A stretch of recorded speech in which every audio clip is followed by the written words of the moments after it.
Gjinish tani ti si e mendon këtë gjë? Zgjedhja e Mamdanit, një emigrant musliman socialist, askush besonte, për kjo ka ndodhur. Çfarë përfaqëson Mamdani si politikan, çfarë beson ai dhe ku e pretendoi fushat, themi shkurt ca gjëra dhe çfarë ti mendon? Mirë, unë mendoj që Mamdani e tronditi establishmentin politik, më shumë se gjithçka retorikën e presidentit Trump, se po ta shikosh edhe fushatën dhe programin e tij pothuajse ishte një kundërvënie e gjithë retorikës. Megjithatë, për sa i përket Mamdanit, ai është një djalë i ri, 34 vjeç, me profesion ekonomist, i angazhuar në jetën civile, në shoqërinë civile, një aktivist, ka marrë pjesë në disa angazhime të mëdha civile në Shtetet Bashkuara të Amerikës, në New York kryesisht, në grevën e taksistëve, në solidarizimin me grevën e studentëve, e kështu me radhë. Domethënë është një personazh i njohur dhe sigurisht është me kulturë, me profesion ekonomist, me 2 prindër të cilët kanë mbaruar Harvardin. Babai i tij shkrimtar dhe akademik, por interesantja është që babai i tij ka shkruar kryesisht për vendet postkolonialiste, që thotë ka një frymë edhe brenda familjare ndaj ideve kolonialiste, kolonializmit, oligarkisë, e gjithçka më tej. Nëna një regjizore gjithashtu, kështu që është rritur në një familje intelektuale. Do isha pak kritik me mikun tonë nga Shtetet Bashkuara të Amerikës, kur e cilësoi thjesht si emigrant. Gjithë Amerika është vend i emigrantëve, Amerika është krijuar nga emigrantët. New Yorku është simboli i emigracionit në Amerikë. 30.9% të banorët të New Yorkut janë të bardhë, 28% janë hispanik, 20% janë afroamerikan, pjesa tjetër, 1.5 milion janë hebrej, 7 deri 9% muslimanë e kështu me radhë. Domethënë, që herët, që para 2 shekush në Europë, në New York fliteshin 12 gjuhë thuja. Domethënë është simboli multikulturalizmit dhe multietnicizmit. Kështu që kjo ideja e fokusimit gjithë debateve, shiko se këto po na bëjnë emigrantët, në Shtetet Bashkuara të Amerikës kjo nuk duhet të ekzistojë fare njëherë.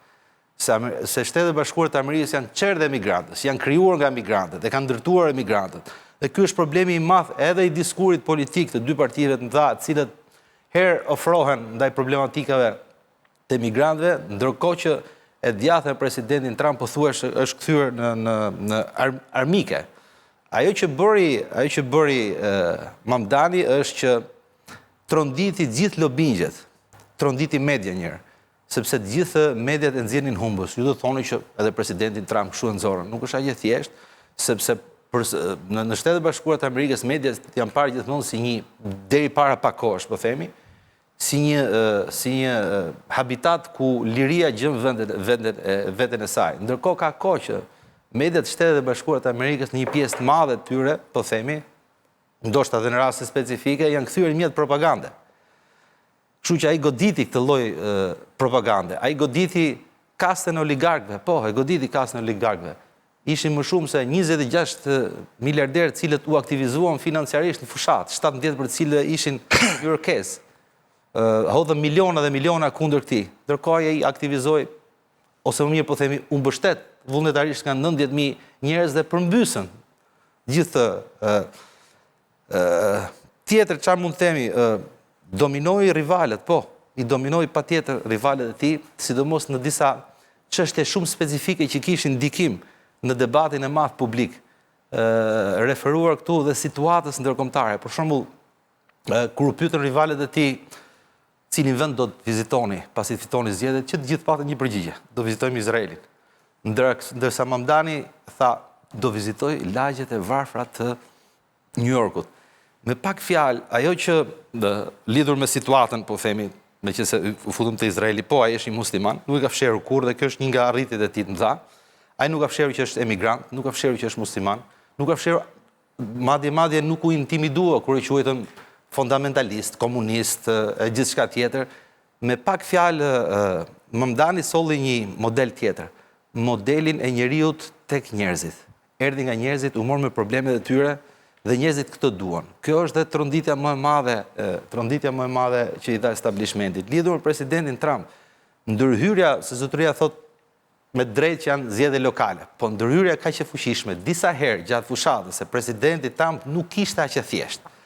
Sepse ai kaloi nga akuzat si komunist, ndërkohë që ky ishte social-demokrat, por çon si ka, nga fundamentalist, nga anti-hebrej, bëri thirrje hebrejve, kush voton Mamdanin, ose është idiot, ose është anti-hebre, e kështu me radhë, ndërkohë që New Yorku ka 1.5 milion hebrej, qyteti më i madh pas Izraelit, domethënë që ka numrin më të madh të hebrejve dhe 40% hebrejve votuan këtë njeri.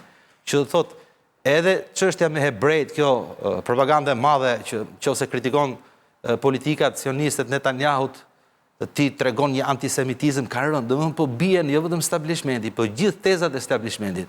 Mbi të gjitha, ky qëndroi fort ides Amerika është shteti i së drejtës. Ju na keni mësuar që Amerika është shteti i së drejtës. Atëherë ku e keni në realitet shtetin e së drejtës? Dhe kur u pyet çfarë do bësh për Netanyahu, nëse viziton në New York, u tha do ta arrestoj. Sepse do zbatoj, do respektoj ligjin ndërkombëtar, ligjet për të cilët mbajnë këmbë shoqërinë njerëzore. Po do ta arrestoj një lloj siç do ta arrestoj edhe Putinin. Domethënë, me pak fjalë, ky goditi fort të dualizmin politik, kryesisht presidenti Trump. Dhe unë shoh që arritja më e madhe e këtij, përveç programit që u mor me çështjet reale të shoqërisë, kryesisht shesës mesme e cila ka presionin më të madh në New York, shuplaka më madhe që për retorikën e presidentit Trump, për qasjen e presidentit Trump, për mënyrën se si ai shikon zhvillimin e Amerikës lidhur gjithmonë me oligarkët, me shtresat e pasura, ndërkohë që nga ana tjetër nuk mund të ta mos sa përmend, i dha një goditje asaj që në vitet 90 në Shtetet Bashkuara është quajtur një ringjallje religjioze. Lëvizjeve religjioze kryesisht mesianike protestante, sioniste protestante dhe sioniste hebreje, sepse edhe ditit lexoj mirë sondazhet në Amerikë, 62% të shtetësve amerikanë mbështesin zgjidhjen me dy shtetet palestineze dhe në konfliktin e Palestinës me Izraelin. Për herë të parë ka një përmbysje të madhe, ndërkohë që retorika e Trumpit vazhdon pafund me Netanyahun e tjerë. Domethënë, përmbysja më e madhe është kjo, elitat politike në Shtetet Bashkuara të Amerikës janë shumë larg parimeve të cilët është ngritur Amerika dhe këtë duhet ta pranojnë, dhe retorika e tyre nuk përfaqëson më vullnetin e qytetarëve të lirë. Amerika është vendi i lirë, është krijuar në kauzën e vendit të lirë dhe duhet i kthehet njerëzve të lirë, duhet kthehet liria. Nuk mund të durojë Amerika një propagandë të tmerrshme nëpër media, ndërkohë që ajo që mundi median tradicionale këtë herë ishin podcastet, ishte Facebooku, ishte TikToku e kështu me radhë. Kjo është përmbysje e gjithë establishmentit, mendoj. Pastaj nëse do futem me detaje ka për shembull çështje. Faktikisht nuk është thjesht çështja fitoi Mamdani, po kush është teza? Unë bashkohem me një pjesë të atyre gjërave që tha Bushati dhe kjo është një frymë botërore. Diku më herët, diku më vonë do ndodhi. Kush është thelbi i çështjes?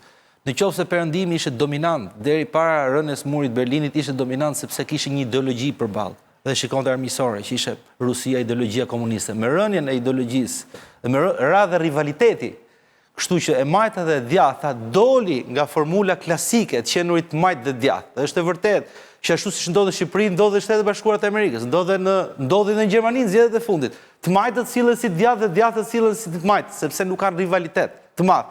Dhe problemi asaj që thoni edhe një djathtizmin e krijon pa barazia, ato janë etiketa. Patjetër, po janë doktrinat përcaktuara. Këto dukuri që kalon pushteti herë këtë herë janë dakord, po një majt nuk mbrojnë kauzat të një majt nuk mund kthehet i djathtë. Nuk po jep një mesazh. Sepse është doktrinë. Ti mund të shkosh komplet i djathtë. Ndroje partinë. Nga Partia Demokratike shko ke Trumpi, po nëse do qëndrosh te Partia Demokratike është partia majt. Dhe ky është problemi më i madh. Me përjashtim të moshës nuk po ndodh ndonjë gjë sepse këto, domethënë, balancat e pushtetit lëvizin nga majta të djathtas, kur e tepron e majta, kalon nga e djatha, kur e tepron e djatha, kalon nga e majta. Po ka ndryshuar tërësisht, ka ndryshuar konfigurimi i të majtëve dhe djathtëve. Trumpizmi është për gjithë botën. Do të akuzojnë që na ke mbledh ne antisemitët këtu për ta shtjelluar këtë temë. Jo, më preci nuk është. Preci më ndryshe. Po se po tani se janë ndërprer. Ti marrim një lloj të gjithë tani, ç'o të thua? Domethënë, një nga arsyet mendoj unë dhe besoj që keni diskutuar edhe në studio në kohën e fushatës Trumpit, ishte retorika e Trumpit në politikën e jashtme kur doli me disa kauza shumë forta, do ta mbyll luftën në Ukrainë me një telefonat. Do ta mbyll luftën në Gaza me një telefonat. Ai ka dështuar faktikisht. Nuk ka mbyllur asnjë as tjetër. Madje edhe marrëveshja me Hamasin është thjesht një armë pushim. Nuk është zgjidhur. teksa folëm në pjesën e parë për oligarkët, për kapitalizmin. Kapitalizmi është treg i lirë, ndërsa kapitalizmi sotëm në Shtetet Bashkuara të Amerikës kryesisht është kapitalizmi më i egër, sepse është lobim i oligarkëve, nuk është treg i lirë. Nuk çoi investitor Trumpi për të investuar dhe për të marrë pjesë në atë që do ndodhi në rindërtimin e Gazës, po çoi dhëndrin e vet. Kaq është historia. Domethënë, kaq është historia e përgjithshme e kësaj. Çfarë që të kthehemi edhe një herë tek pyetja juaj, zoti Rakipi. Po? Sa ndikoi politika jashtme, po kjo ishte përgjigje. Qytetarët amerikanë janë njerëzit që paguajnë për gjithë luftrat që bën politika dhe lidershipi politik Shtetet Bashkuara të Amerikës. Janë taksat që rriten. Dhe është një nga arsyet e rritjes varfërisë, e zvoglimit shtresës mesme dhe rritjes së shtresës varfër Shtetet Bashkuara të Amerikës. Kjo që dhe arsyeja që një pjesë e mirë e programit të Mamdanit u kufizua pikërisht të këto problematikat sociale. Sa ndikoi politika jashtme, po ndikoi pafund. Imagjinoni se çfarë përmbysje të madhe kanë Shtetet Bashkuara të Amerikës. 62% të amerikanëve që kanë qenë mbështetësit më të mëdhej si popull ndaj Izraelit dhe gjithë politikave të Izraelit, për herë të parë përmbyset. Dhe janë përzgjidhje 2 shtete. Imagjinoni se çfarë do thotë në luftën e madhe në Gaza të Izraelit kanë humbur ushtar pafund edhe nga pjesa izraelite. Ka pasur në Tel Aviv ka pasur më shumë protesta se në çdo kryeqytet arab të botës. Po themi, e megjithatë 40% hebrejve votuan pro Mamdanit, nuk e duan këtë lloj sjellje dhe vetë hebrejt. Domethënë duhet ndajmë hebraizmin nga sionizmi.